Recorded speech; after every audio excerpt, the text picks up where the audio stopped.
오늘 새벽 미국 트럼프 행정부는 국가별 상호 관세를 발표했습니다. 한국산 제품은 25%의 관세율이 부과되었으며 이는 중국 34, 대만 32보다는 낮지만 일본 24, EU 20보다는 높은 수준입니다. 세계 각국도 맛 대응을 예고하면서 기존 글로벌 통상 기반 자체가 흔들리고 있습니다. 수출로 먹고 사는 대한민국은 그야말로 생존의 기로에 섰습니다.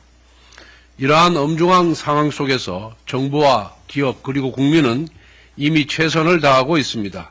지난 1일 정부는 민간 합동 경제안보전략 TF를 출범시켜 통상대응의 컨트롤 타워를 가동하고 있습니다. 우리 기업들도 달리고 있습니다. 정의선 현대차 회장은 트럼프 대통령의 초청으로 백악관을 방문하여 양국 경제의 가교 역할을 하였고 수많은 기업인들이 무역 현장의 최전선에서 뛰고 있습니다. 하지만 민주당이 장악한 우리 국회는 역할은커녕 오히려 발목을 잡고 있습니다. 3월 13일 철강 관세가 발의되었을 때 민주당은 대검찰청 항의 방문에 열을 올렸습니다. 3월 21일 안덕근 산업통상부 장관이 미국 에너지 장관과 면담하던 날 민주당은 최상목 경제부총리 탄핵소추안을 발의했습니다. 3월 27일 자동차 관세가 발표되었을 때 민주당은 탄핵 촉구 철야 농성에 돌입했습니다. 민주당의 권력력이 통상대응 골든타임을 불태운 것입니다. 더 심각한 문제는 지금 이 순간에도 한덕수 대행과 최상목 부총리가 민주당의 탄핵 스토킹에 시달리고 있다는 사실입니다. 한덕수 대행은 바이든 미국 대통령과 통화한 지 보름도 되지 않아 탄핵 소추를 당했습니다. 최상목 권한대행은 미국 베센트 재무장관과 면담한 지 3주 만에 탄핵 소추안이 발의되었습니다. 이 지경인 상황에서 대한민국이 미국과 어떻게 협상을 할 수 있겠습니까? 또 국제사회가 과연 한국과 제대로 된 논의를 하겠습니까? 민주당에 단호히 촉구합니다. 지금이라도 최상목 부총리에 대한 탄핵 소추안을 철회하십시오. 위기 국면에서조차 정치 공세에만 몰두한다면 국민과 역사는 민주당에 무거운 책임을 물을 것입니다. 우원식 국회의장께도 엄중히 요구합니다.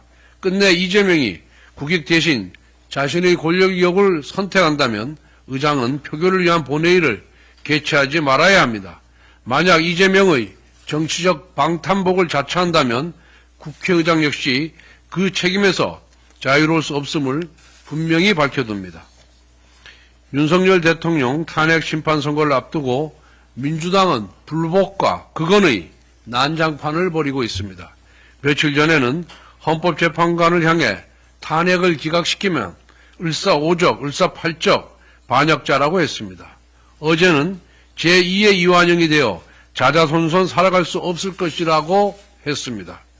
정치인의 언어가 만취한 조폭 수준입니다. 게다가 탄핵 심판이 열리는 4월 4일 11시가 사시라고 하면서 죽을 사, 사, 틀림없이 죽는다라는 그건까지 했습니다. 정치인이 무당 노릇까지 하면서 살을 날리고 있는 것입니까? 또한 민주당은 헌재의 불의한 선고에 불복할 수 없다며 사실상 불복을 선언하고 대중봉기를 유도하고 있습니다. 민주당은 이런 그건을 내뱉으며 마치 자신이 독립운동가라도 되는 듯이 자신이 정의의 수호자라고 되는 듯이 망상에 빠져 있겠지만 사실은 내란 선동일 뿐입니다. 이재명 대표의 대권 탐욕에 아부하는 충성 경쟁일 뿐입니다. 반면 국민의힘 지도부는 여러 차례 탄핵 심판에서 어떠한 결과가 나와도 수용하겠다는 입장을 지속적으로 밝혀왔습니다.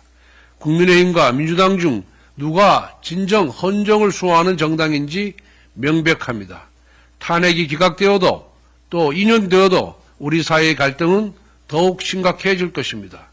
이러한 상황에서 책임있는 정치 세력이라면 지지자들의 감정을 다독이면서 차분하게 헌재 판결을 기다리는 것이 정도일 것입니다.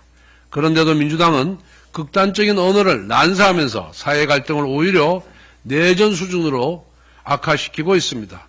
거듭 촉구합니다. 민주당은 불법과 폭력을 획책하고 내란까지 선동하는 저급한 언어 배설을 즉각 멈추어야 합니다. 정당으로서의 최소한의 품격을 지키기 바랍니다. 이제 대통령 탄핵 심판이 하루 남았습니다. 여야 정치권은 자신의 정치적 유불리를 떠나 사회 갈등을 치유하고 통합하는 데 노력해야 할 시간입니다.